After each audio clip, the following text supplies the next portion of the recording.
मराठीत कसं आपण बोलतो तसं लिहिलं तरी चालतं, पण तिथं कसं बोलायचं वेगळं आणि लिहायचं वेगळं असतंय. आता मांजराला कॅट म्हणायचं तर लिहिताना कसं के पाहिजे ना, सी कुठनं आला. मराठीत कसं स म्हणजे स आणि इथं स म्हणजे क आणि क म्हणजे कच. आता नो म्हणायचं तर एन ओ नो होतं, के एन ओ डब्ल्यू कशाला हुराव घालाय दिलाय व्हय. ए माकडांनो, तुमच्या वया तरी पूर्ण आहेत का? हे घ्या, नसल्या केल्या तर माझी बघा आणि पटापटा लिहून घे. लिह घे. मला दे, मी लिहितो. थांब, माझं राहिले आधी मला लिहू दे. मध्या, अरे तुला नको वय.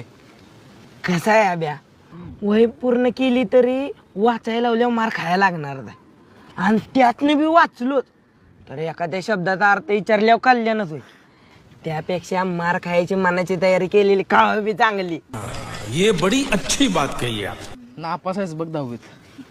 अरे 10वीत आलोच कसं हेच समजना झालंय बघ.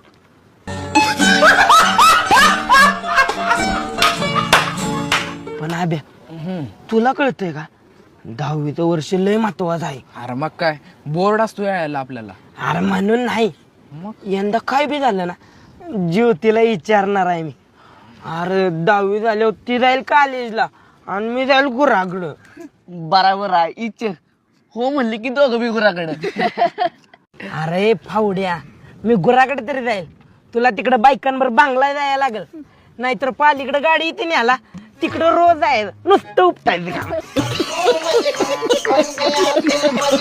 अरे फावड्या, मी गुराकडे तरी जाईल, तुला तिकडं बायकांवर बांगला जायला लागल.